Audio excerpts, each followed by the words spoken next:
This is the Khmer Times News. My name is Paolo Bornini, and these are your headlines. Bird flu returns and the death toll is rising. A body in a trunk linked to a kidnapping case in Sihanoukville, and a man slashes his 2-year-old daughter's throat and kills her because his wife wanted a divorce.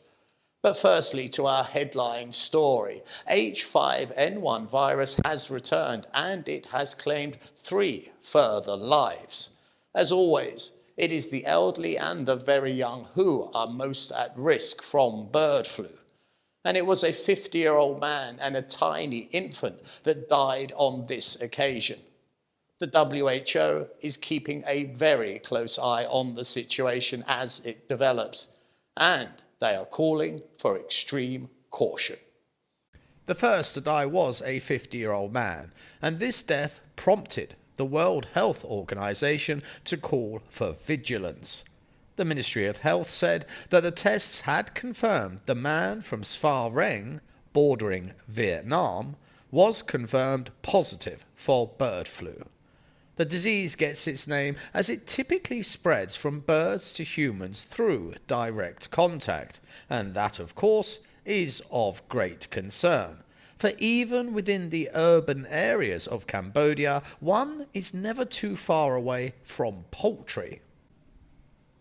With the death of this man, there was also a clear warning. For 50 chickens, some belonging to the dead man himself, had recently died. But unfortunately, that clear indicator that something was not quite right was not heeded. The dead chickens, in fact, were shared amongst villagers to eat. The death of this man was the 58th recorded instance of bird flu since the virus hit Cambodia. And the 59th case came hot on its heels, as earlier this week a 2-year-old girl also died, this time at Sva Reng. And it was later discovered that 130 chickens had recently died in that area under mysterious circumstances. There was also further poultry deaths in Phra Veng province, but on this occasion no human deaths. So what is going on here? How is it this virus is appearing in different parts of the country? Well, the clue is in the name, as wild birds are also contracting this disease, and in doing so they are spreading it across international borders, and tens of thousands of wild birds have also fallen victim to this virus. Europe itself has been gripped by its worst ever outbreak of bird flu, with North and South America also experiencing severe outbreaks. This has led to the culling of tens of millions of domestic poultry worldwide, as scientists try desperately to get an upper hand. But alas, the virus is eluding all their efforts. This week, on our crime desk, we have the most gruesome mystery of a hacked body found in a suitcase. Also, the arrest of the man for killing not only his wife, but his 2-year-old daughter.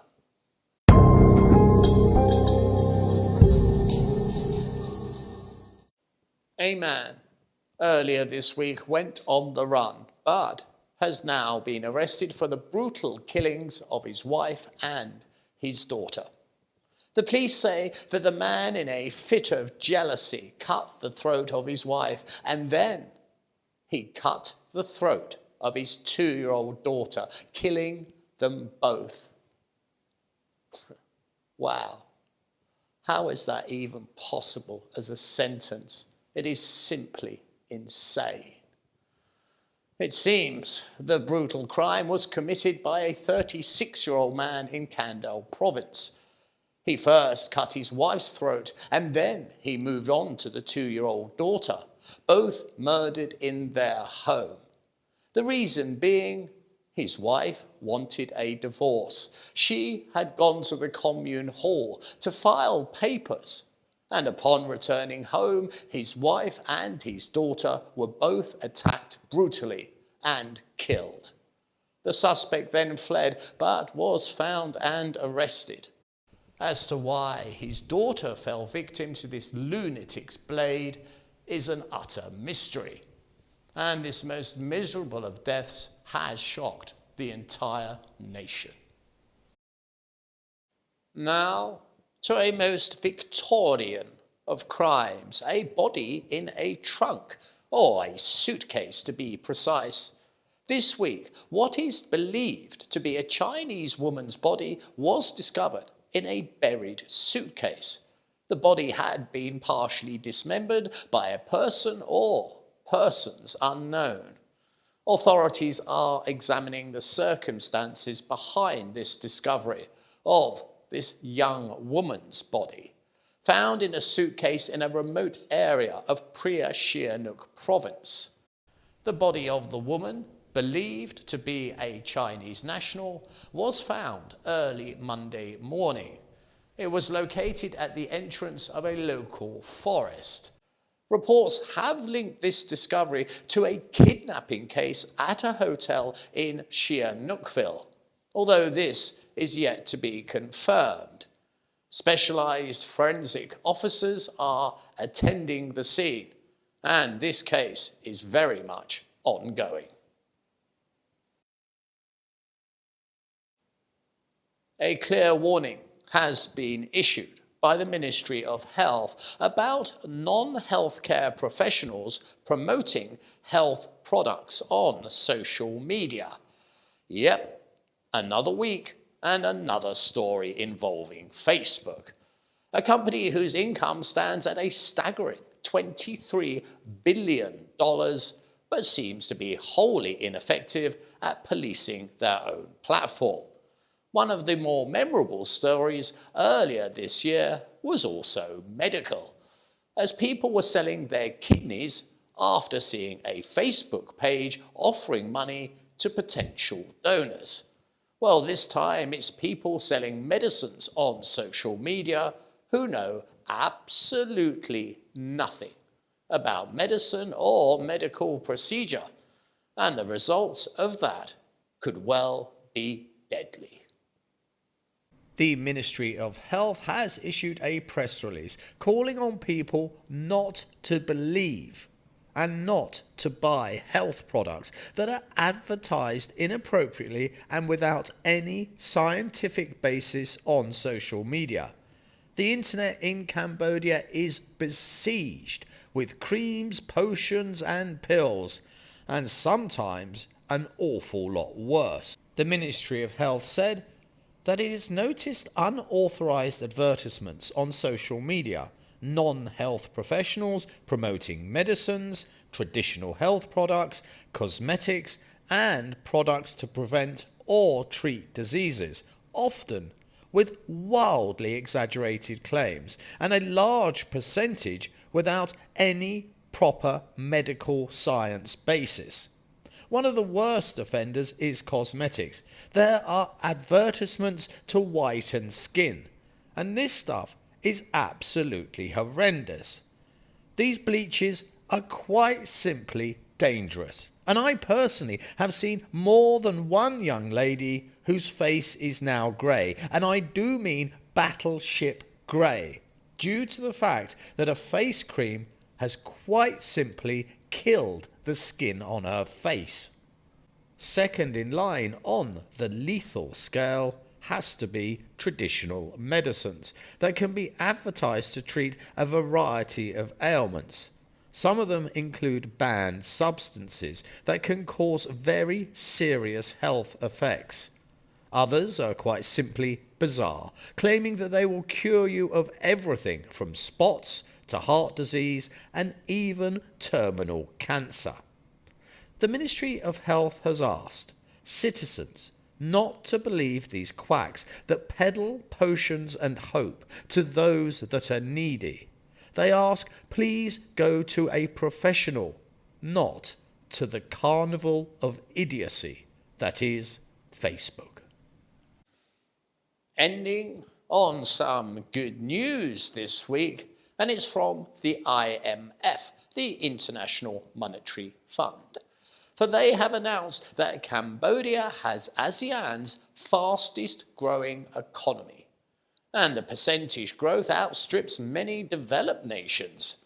And what you may find even more surprising is the nations that came last. So we have Cambodia as number one in growth within the ASEAN, but I will bet you $1 and a donut that you cannot guess who came in last. And the news is very good. Exports to member nations is up from 4.3 billion to 5.25 billion.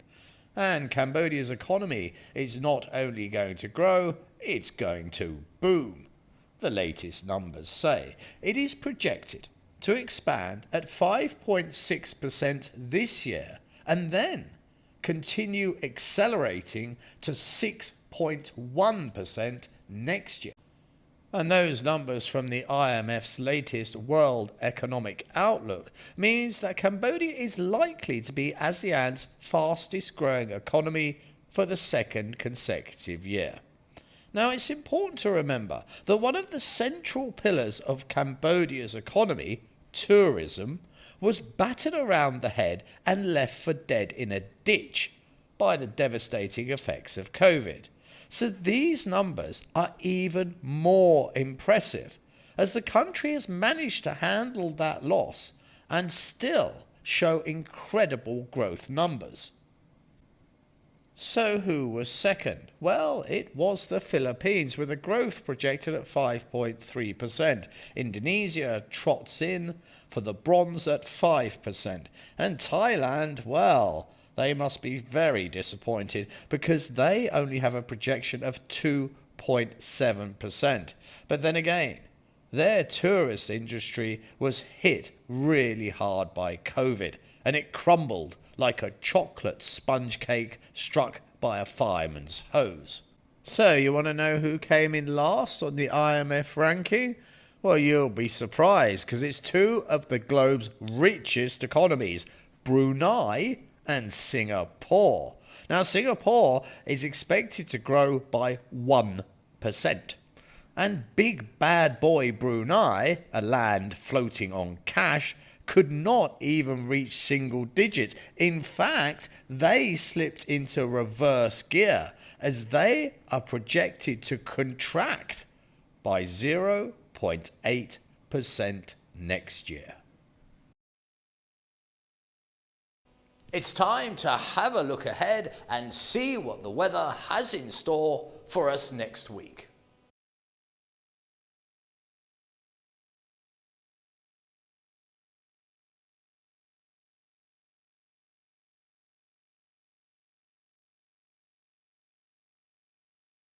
So, this week on the weather... Oh, no, hang on. I seem to have appeared on the screen again. This always happens when I do the weather because the graphic is so short. Now then, I have it. I have it by the throat, in fact. And what we see now that I have it is humidity's at about 50% mark. There's a slight wind, nothing too much. Temperatures low 30s. But there's something worthy of note. Please note that there is 2 blue flashes under the rain clouds rather than 3, which means there is less rain. Hopefully the rainy season is winding down, but as we can see by the lightning, there are severe bursts still, so it's still time to carry your anorak. This has been the Khmer Times News. Please do subscribe and comment and stay up to date with all the breaking news by following us on both Facebook and Telegram. This has been Paolo Bonini, and that was the week that was. I'll see you next weekend for your weekly roundup.